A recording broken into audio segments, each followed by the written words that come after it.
Você já leu as historinhas do Piteco nos gibis da Turma da Mônica? Você já viu na TV o desenho dos Flintstones?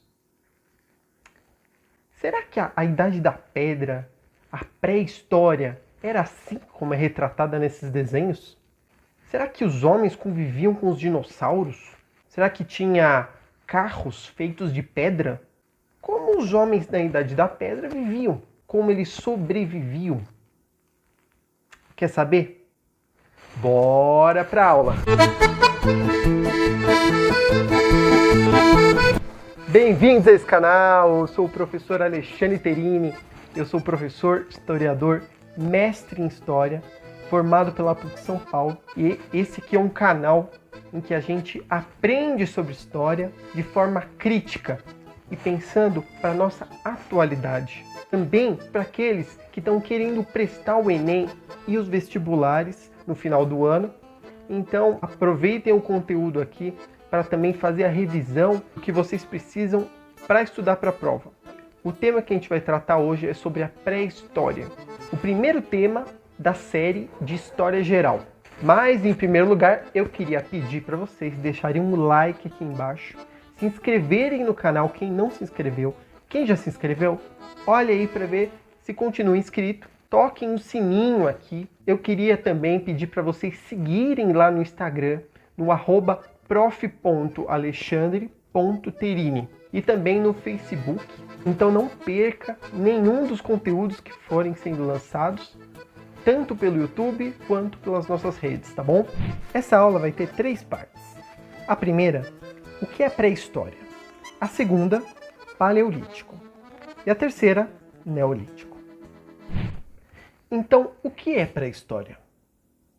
Pré-história é o período que veio antes da história. E o que é história? História, a gente sabe que é a área do conhecimento que estuda os seres humanos no passado. Acontece que quem deu esse nome de pré-história estava falando o seguinte: a história só começa a partir do momento em que se cria a escrita. Aquele ser humano que não sabia escrever estava na pré-história. Então essa definição, ela surge lá no século XIX. Ela vai ser uma definição um pouco questionável. A gente vai problematizar um pouquinho isso aqui. Quem não sabe escrever não tem história? Peraí, mas e nós? Quando nós nascemos, até o momento em que a gente aprende a escrever, a gente não tem história? Não faz sentido.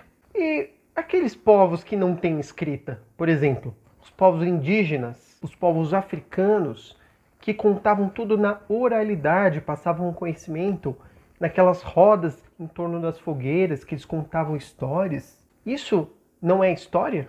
E os povos incas, por exemplo, que foram uma grande civilização, bem desenvolvida, eles não tinham escrita, ao contrário das civilizações maia e asteca. Eles não tinham história? Então não faz sentido, né?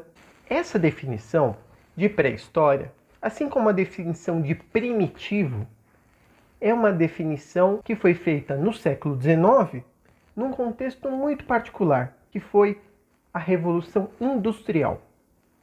E nessa época, os países que se industrializaram primeiro, começando pela Inglaterra na Europa, foi de lá que saiu também o desenvolvimento da ciência. E que a ciência, nesse momento, vai vir carregada de uma ideologia de que aqueles que são europeus, da cultura europeia, são modernos, são civilizados.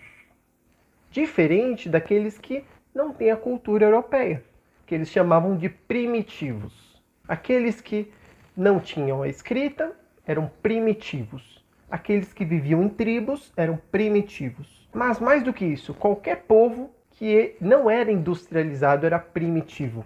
E isso justificava para eles a dominação dos europeus sobre os povos não industrializados. Essa teoria foi chamada darwinismo social. Darwinismo social é porque ele vem de uma interpretação do darwinismo, que era baseado na obra de Charles Darwin, que era um cientista, um biólogo, um cara que foi lá e estudou vários tipos de animais, plantas, fósseis, e aí ele escreveu uma obra chamada A Origem das Espécies. E nessa obra, ele explicava, com base em pesquisas científicas, de que o ser humano tinha tido o seu parentesco entre os símios, quer dizer, os macacos. Sabe aquela árvore genealógica que a gente cria? Dos seus pais até os seus avós, até os seus bisavós, até os seus tataravós? Então, é meio que isso. Agora imagina uma árvore entre nós e os macacos, partindo de um mesmo antepassado, como está aí na tela. O Charles Darwin, ele foi o primeiro que trouxe aquela ideia de que havia uma seleção natural, em que os mais fortes, aqueles que conseguiam se adaptar, sobreviviam e os mais fracos morriam, aqueles que não conseguiram se adaptar. Então o homem teria sobrevivido porque ele conseguiu se adaptar aos vários ambientes, ele foi conseguindo desenvolver habilidades novas, enquanto outros que morreram não conseguiram. É isso que o Charles Darwin estava querendo explicar. Mas peraí, o que isso tem a ver com civilizado, primitivo? Foi uma distorção que foi feita com relação à teoria darwinista. Uma teoria que se criou a partir daí, que é o darwinismo social, como uma teoria racista. A ideia de que na sociedade também haviam aqueles que conseguiram se adaptar, aqueles que não eram os mais fracos, e que eles chamavam de primitivos. E os mais fortes eram aqueles que se industrializaram. É as sociedades como se elas fossem superiores, de uma raça superior. Tem aquela comparação bem surreal que se criou entre o crânio do homem branco e o crânio do homem negro. Como se o crânio do homem negro estivesse mais próximo do crânio dos macacos. Portanto, ele era mais primitivo, ele era mais atrasado. Isso justificava a escravidão. Vejam só. Então era uma teoria bastante racista, né? Então, na Revolução Industrial se criou essa ideia para justificar a colonização, a dominação, a exploração e até o genocídio praticado pelos europeus contra outros povos, seja na América, na África, na Ásia, é o que a gente chama de neocolonialismo. Então, quando a gente trata da história humana, a gente está falando não de 4.000 anos, 5.000 anos, porque antigamente se achava que o tempo humano era muito menor do que se descobriu. O homem, ele existiu desde pelo menos 5 milhões de anos atrás. É muito tempo. E boa parte da história humana a gente não conhece direito, porque a gente tem poucos materiais para estudar e entender melhor como é que eles viviam, mas do que já se tem, a gente já conseguiu muitas informações. E agora, respondendo a pergunta lá do início, a gente conviveu com os dinossauros há 5 milhões de anos? Veja só na linha do tempo que eu vou pôr na tela. Os dinossauros existiram há 65 milhões de anos. 65 milhões de anos é o tempo que nos distancia dos dinossauros. Então, esses desenhos do Piteco, dos Flintstones, na verdade é só para a gente se divertir mesmo, porque não estão baseados na realidade. Agora, veja só aí na tela. Eu acho que vocês já devem ter visto essa imagem, né? Aqui são as várias fases da evolução humana, até chegar ao homem atual. O homem, ele passou de um estágio que ele era muito parecido com o macaco, veja quanto pelo que ele tinha no corpo, ele andava ainda muito encurvado, e aí ele foi ficando cada vez mais ereto, o crânio foi ficando cada vez mais próximo do nosso, o crânio antes era mais alongado, a mandíbula maior, começando ali pelo Australopithecus. Australopithecus, a gente pode até lembrar do personagem Piteco da Turma da Mônica, porque vem dessa palavra, né? Mas ela quer dizer homem primata, ou homem macaco do sul. Do sul de onde? Do sul da África. Tem vários tipos de Australopithecus, né? Australopithecus alfarensis foi o primeiro, que foi encontrado lá há 5 milhões de anos. O Australopithecus ele já não vivia em cima das árvores. Os macacos aqui viviam. Os primeiros vestígios do Australopithecus eles foram achados na Tanzânia, que eram pegadas que foram deixadas depois que um vulcão entrou em erupção e deixou uma massa vulcânica ali, que ainda estava fresca, e aí seres humanos foram lá e passaram por cima e deixaram pegadas ali que quando secou aquilo ali, ficou por milhões de anos ali petrificados. E também se achou, ali na década de 70, 1975, se achou quase todo o corpo fossilizado de uma mulher macaco, uma australopiteco, que foi batizada de Lucy. Veja só como ela é parecida com um macaco, mas já anda em duas patas, que é isso que vai diferenciar, em primeiro lugar, o homem do animal. Mas não só isso. O que nos diferencia do animal? Substancialmente, vamos falar. Não só porque a gente anda em duas patas, a gente é bípede. O animal vai se mover pelo instinto. Enquanto o ser humano, as ações humanas, elas não vão apenas buscar sobrevivência guiadas pelo instinto, pelo puro instinto. Não, o homem ele vai passar a idealizar, a refletir, a planejar antes de fazer as coisas, através da racionalidade. A inteligência, a capacidade de raciocinar antes de agir, que nos diferencia dos animais. Porque o animal ele não raciocina. O leão ele não vai pensar antes de atacar uma zebra. Ele vai simplesmente pegar a primeira zebra que aparecer, que ele quer comer. O ser humano, ele já vai pensar. Por exemplo, como é que a gente produziu uma cadeira? A cadeira, antes de ser fabricada, a gente não produziu como a abelha produz a colmeia, de uma forma sem pensar, porque é o instinto dela. Não, eu primeiro idealizei a cadeira, pensei como seria a cadeira para depois concretizá-la, para depois construir. Então, é o que passa a diferenciar o ser humano do macaco. E aí, ao longo do tempo, o ser humano vai aprendendo a se adaptar. Desde o início é a batalha pela sobrevivência, porque tem um monte de perigo. O ser humano não tem asa, não tem grandes pelos para proteger do frio, não tem chifre, não tem garras, não tem nada que esses animais têm para conseguir sobreviver, pegar suas presas, enfim. O homem ele vai ter que se adaptar, vai ter que usar sua inteligência, vai ter que planejar para conseguir sobreviver.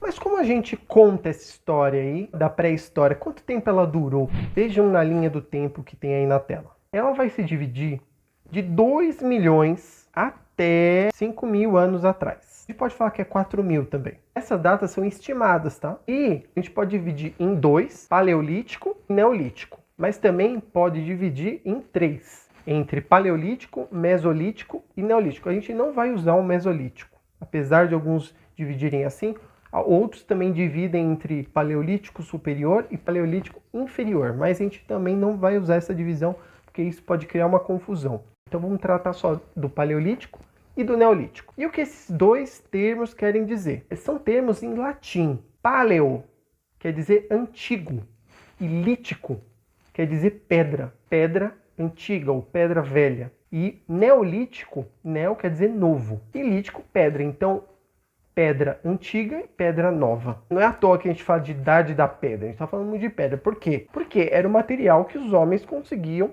manipular. Em primeiro lugar, eles usavam isso para fazer a maioria dos seus materiais. Essa era a tecnologia que eles tinham naquele momento. Eles faziam lanças de pedra, né? Porque aí eles afiavam para usar para várias coisas, para fazer corte e até caçar. O paleolítico a gente também pode chamar de idade da pedra lascada, que seria a forma como os homens trabalhavam a pedra durante boa parte da pré-história, que era lascando ela, de uma forma bem rudimentar, assim. Demorou muito tempo, milhões de anos, para que o homem conseguisse aprimorar essa técnica.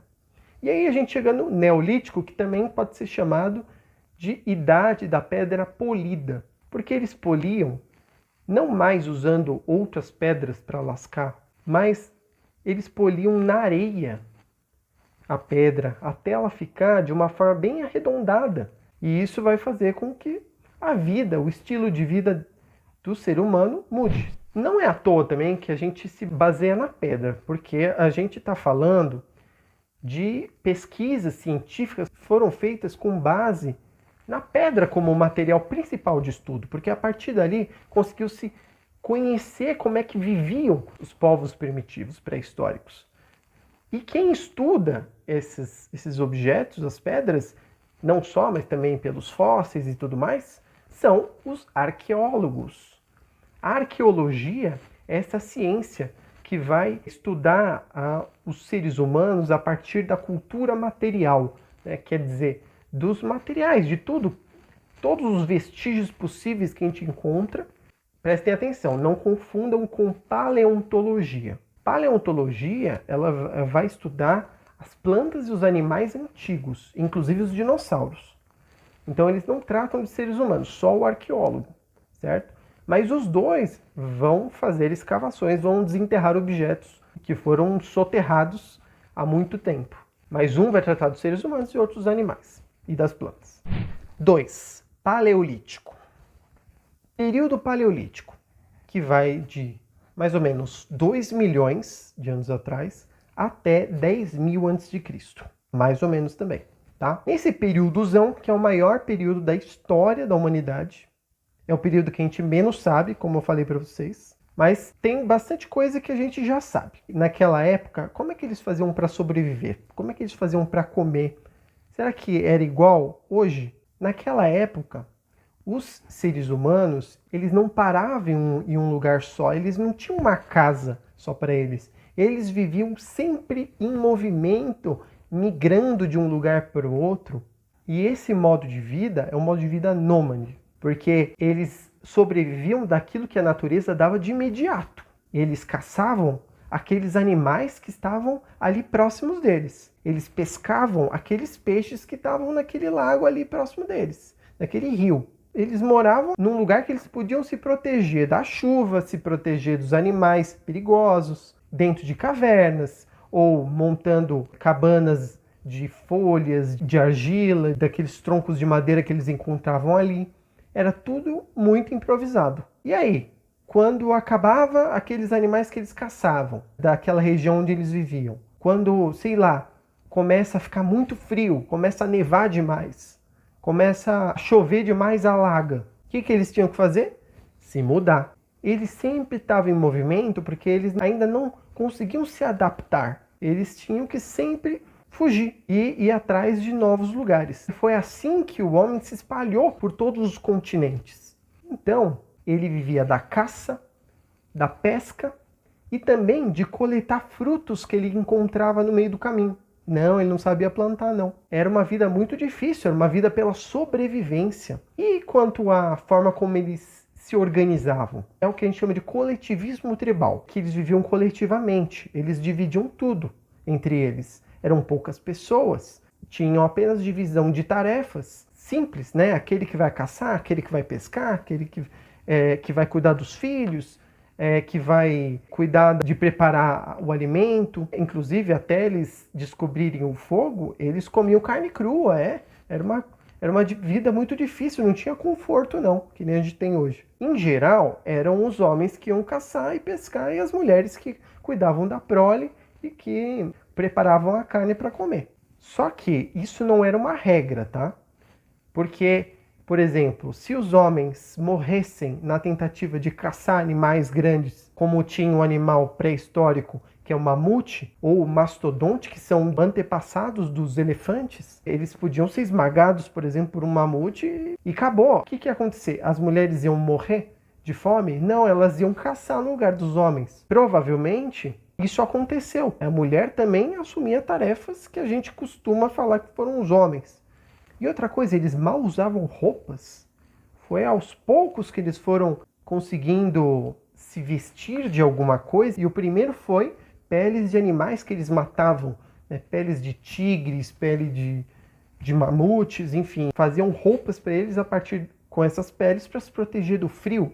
Mas antes eles tinham que mudar de lugar também, porque eles não conseguiam sobreviver ao frio forte. E também aquelas pessoas que tinham alguma deficiência, ou aqueles que ficavam muito velhos, com idade muito avançada, eram deixados para trás porque eles podiam pôr em risco o resto das pessoas da tribo. Então era uma batalha pela sobrevivência muito forte.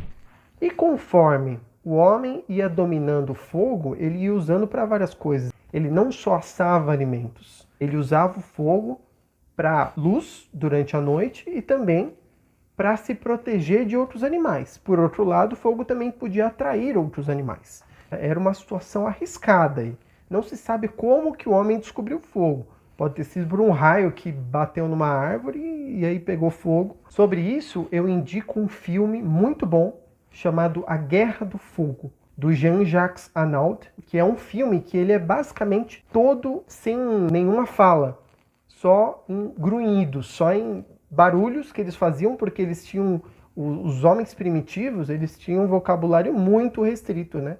Quase não falavam. E mostra toda a luta por sobrevivência e a luta entre tribos diferentes pelo fogo. Porque nem todas as tribos tinham fogo, então isso gerava uma guerra do fogo.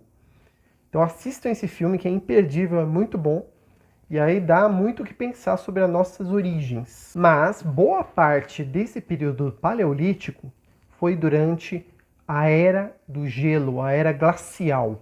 Esse nome ele pode lembrar a gente aquele desenho animado, aquela animação da Era do Gelo, que ajuda também a gente pensar um pouco essa época, porque não aparece apenas os animais pré-históricos, né?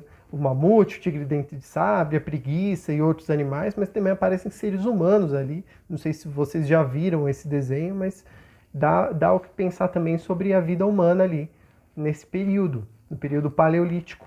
E um período em que o planeta ele se resfriou muito, havia poucas regiões ali em que tinham um clima mais quente, mais tropical, né, mais temperado, ao contrário do que é hoje, né? E nesse período o homem ele passou a viver mais dentro das cavernas. E dentro das cavernas a gente vai encontrar um dos principais registros humanos dessa época, que são as pinturas rupestres. E essas pinturas a gente vê em muitos lugares. Por exemplo, eu vou mostrar aí uma imagem de uma pintura que foi feita na Indonésia. Também tem uma outra imagem que foi feita aqui no Brasil, no estado do Piauí, uma região ali, Parque Nacional da Serra da Capivara. Houve uma descoberta na cidade ali de São Raimundo Nonato de pinturas rupestres e de outros vestígios ali, de fogueiras que foram desenterradas ali, vários vestígios de que seres humanos primitivos estiveram ali há 40.000 antes de Cristo. E o desenho ele passou a ser uma forma na cabeça deles, né? Eles representavam a caça para que ela tivesse sucesso. Então, desenhando era como se eles estivessem retratando a realidade no futuro, o que eles desejavam, que era caçar aquele animal. Por isso que a gente vai ver muitos desenhos em que tem os homenzinhos ali com lanças atirando no animal. E isso a gente vê em vários registros. E muitas vezes isso era feito num ritual religioso, feito por mestres religiosos. Por quê? Aquele desenho era como se fosse uma magia que eles faziam para que aquilo se concretizasse, porque essa era a principal preocupação daqueles homens primitivos, que era conseguir a caça para sobreviver no dia a dia. E era muito perigoso toda essa atividade da caça, porque eles podiam morrer. Então toda a fé deles estava naquilo. Então eles queriam evocar as forças espirituais, as forças da natureza, para conseguir caçar, para que a caça fosse bem sucedida. E possivelmente eles também utilizavam de ervas, de plantas alucinógenas. Através do efeito da erva, eles podiam ver aquilo acontecendo nas paredes da caverna. Isso tudo é uma teoria, tá? É uma hipótese, mas que ajuda a gente a pensar. Ó, eles tinham uma crença, eles tinham religião, existia espiritualidade já naquele momento. E a gente pode dizer também que, provavelmente, os mestres religiosos não necessariamente eram homens, eles podiam ser mulheres também. Em geral, mais idosas, vistas como sábias ou xamãs. E é nesse período do Paleolítico que o homem vai se espalhar por todos os continentes do mundo. Nesse período da Era Glacial, em que ele vai sair da África, do sul da África, no sentido norte, e aí ele vai atravessar o Oriente Médio até o extremo asiático ali, até a região da Índia, da China, vai descer ali pela Indonésia, pelas ilhas. Nesse momento, ele provavelmente já vai desenvolver embarcações que vão levar ele até a Oceania, a atual Austrália, e pelas ilhas ali. Nesse momento em que o homem já atingiu a Ásia, ele também vai chegar na Europa.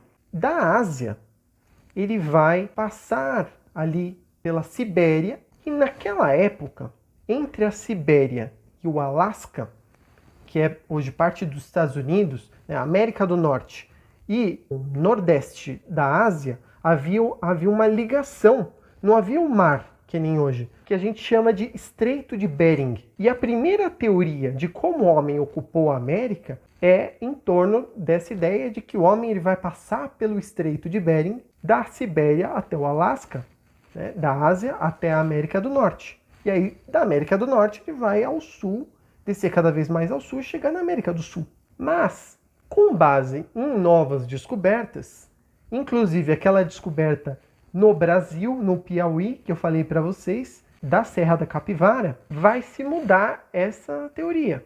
Por quê? Porque se acreditava que ali por volta de 12.000 a.C. que tinha se passado pelo Estreito de Bering. Só que se descobriu vestígios dos homens no Piauí há 40.000 a.C., que é uma época muito anterior à época que se tinha vestígio que o homem passou pelo Estreito de Bering. E aí descobriu-se também outros vestígios, por exemplo, a Luzia, que foi um fóssil de uma mulher que já era uma Homo sapiens, né? Quer dizer, já estava na nossa forma atual de homem moderno. Vejam só na imagem. Ela foi achada em Minas Gerais. Que tipo de traços que ela tem aí? Ela parece uma indígena? Ela parece uma asiática? A partir dos traços já dá para ver que ela parece africana. Como assim? Se a gente pegar os traços dos homens que viviam na Austrália, eles têm muitos traços mais próximos dos africanos. Passou-se a ter uma outra teoria de que houve uma migração, não da Ásia, mas da Oceania, vindo por embarcações ali no Oceano Pacífico até chegar na América do Sul. Então houve migrações mais antigas que a do Estreito de Bering, que chegaram na América do Sul antes da América do Norte. E aí, com o nosso planeta povoado de seres humaninhos, a gente chega no Neolítico. O Neolítico data a partir de 10.000 a.C. até 5.000, 4.000 a.C. Esse período é um período menor, né? Ele é menor porque vai acontecer mudanças mais rápido. Não que elas vão ser tão rápidas assim, porque ainda são milhares de anos. Ocorre o fim da era glacial, o planeta se esquenta, ocorre o aquecimento global. Olha, uma observação, não é o aquecimento global que está sendo intensificado pelas ações humanas, pelo desequilíbrio ambiental, não é esse tipo de aquecimento global. É um aquecimento global natural, que ocorre de tempos em tempos no planeta. E esse aquecimento estava acontecendo naquele momento. As calotas polares começam a degelar, começam a derreter, e aí os continentes asiático e o continente americano se separam para sempre. Formam-se novos lagos, novos rios, forma-se aí o desenho que a gente conhece hoje dos nossos continentes. E aí o homem, nesse clima mais temperado, mais favorável, ele começa a perceber essas mudanças no entorno dele e isso começa a mudar o estilo de vida. Por quê? Ele começa a se aproximar das margens dos rios, dos lagos e começa a ver que ali crescem muitos frutos, muitas coisas que ele pode se alimentar. Então ele começa a ficar mais próximo ali dessas regiões de rios e lagos e começa a se alimentar daquilo. Só que ele percebe que um fruto que ele come, caem restos desses frutos no chão e depois de um tempo começa a crescer plantas novas daquilo que ele tinha comido. E o que é isso? É o homem descobrindo a agricultura. Ele descobre que ele pode plantar e colher aquilo e aí ele pode ficar por ali. Provavelmente isso não ocorreu pelas mãos de um homem, mas pelas mãos de uma mulher. Porque os homens eles estavam mais preocupados com a caça em geral. E as mulheres ficavam mais cuidando da prole, mais fixas do que os homens, né? Apesar deles terem uma vida nômade. E aí o homem ele começa a se sedentarizar. Não é sedentário que nem a gente fala da pessoa que não se exercita, que está acima do peso, está muito sedentário, não é isso. Eu estou falando do sedentário enquanto aquele que mora num lugar só. A gente pode, até de tempos em tempos, mudar de casa. Mas, em geral, a gente vai ficar num lugar só. E o homem ele passa a viver aí às margens dos rios, fixo, sedentário. E aí que ele vai construir a casinha dele ali. Não vai ser mais tão improvisado. E começa a desenvolver outras coisas. Então, ele vai aprimorar bem aos poucos, viu? Ele não vai parar de caçar, ele vai continuar caçando, vai continuar pescando, tá? Mas ele vai também plantar, também colher. E aí que ele vai aprimorar cada vez mais o plantio. Surge técnicas de plantio, que é o arado, por exemplo, né? Ele começa a usar técnicas, instrumentos para conseguir plantar e produzir mais. Então, começa a se criar as fazendas. Ali os animaizinhos que estão no entorno dele, ele passa a domesticar os animais também. Então faz um cercadinho aí, ó. O animal fica próximo dele e ele pode comer, se alimentar, ele pode usar a lã, pode usar o leite. O tipo de comida, o tipo de alimento, a forma de sobrevivência dele passa a ser mais variada, mais sofisticada. Novas técnicas aí. Os primeiros que ele vai domesticar são as ovelhas, as cabras, os cavalos mais para o transporte, né? Veja só, ele passa a viajar distâncias maiores. Tudo vai girar mais em torno da agricultura, a economia ali passa a ser agricultura. E aí, ele vai querer saber quando que vai ter a cheia do rio para que ele possa plantar antes para vir a cheia e tudo mais. Aí ele passa a olhar para o céu, ele passa a desenvolver a astronomia, o saber em torno dos astros. Também muda na sociedade, porque o homem passando a ser fixo, a estar mais no ambiente doméstico, não mais tão fora caçando, ele passa a dominar a mulher. Aí que surge o patriarcado, né? Porque mais tempo com o homem dentro de casa junto com a mulher, ele vai dominá-la pela força. E aí que começa o machismo, a sociedade machista, que continua até hoje, né? Aí que está a origem do machismo. E que está a origem também da sociedade hierarquizada. Eu costumo representar as sociedades como eram antes, naquele coletivismo tribal que a gente falou, com um círculo. Porque eles tinham um modo de vida, uma distribuição do que eles produziam, do que eles consumiam muito igual. Todo mundo se alimentava, todo mundo produzia. A partir desse momento, a gente pode representar como um triângulo. Porque existem aqueles que vão produzir mais, e aqueles que vão produzir menos, e aqueles que vão consumir mais, e aqueles que vão consumir menos.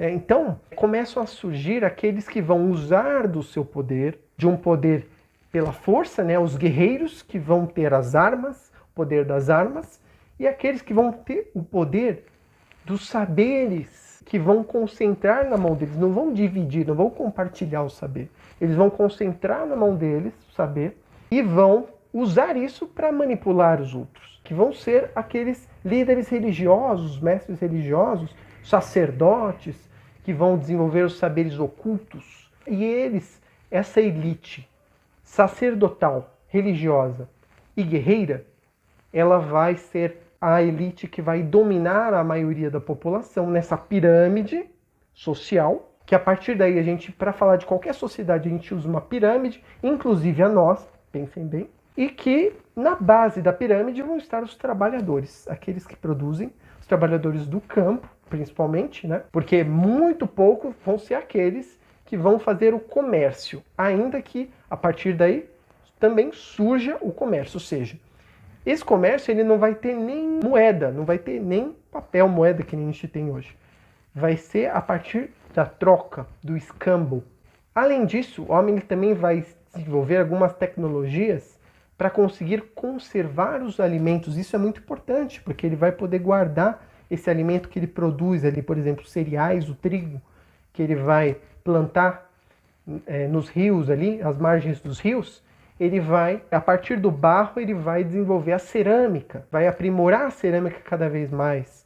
Ele também vai desenvolver a tecnologia dos metais, e aí que é o momento em que quebra a idade da pedra, porque até então era a pedra o principal material que eles usavam para fabricar seus materiais, suas ferramentas. A partir daí, começa a idade dos metais, e o homem ele vai utilizar primeiro do cobre. Depois o homem vai também utilizar o bronze e, por último, o ferro. Mas aí é no período em que a gente já chama de história. A pré-história está acabando aqui. E quando que a pré-história acaba? Que nem a gente disse no começo, é o momento em que o homem desenvolve a escrita. E aí a gente começa a chamar de história. E isso vai acontecer todas essas transformações. Inclusive, as primeiras cidades vão surgir onde? Vão surgir no Oriente Médio. Vejam no mapa. Naquilo que a gente chama de crescente fértil. Vão ser regiões ali que tem muitos rios. Né? A gente vai ter o Rio Nilo, o Rio Tigre e Eufrates, que vai do Egito até a Mesopotâmia, passando pela Palestina. Vão ser aí que vão surgir as primeiras civilizações antigas que a gente vai estudar nas próximas videoaulas. E que aí, a partir daí a gente começa a fazer aquela divisão da história que a gente vai usar bastante aqui. Idade Antiga, Idade Média, Idade Moderna e Idade Contemporânea, que nem está aí na linha do tempo. Os marcos a gente vai discutir mais para frente, mas é só para vocês verem aí como é que a história começa a se dividir a partir do fim da pré-história.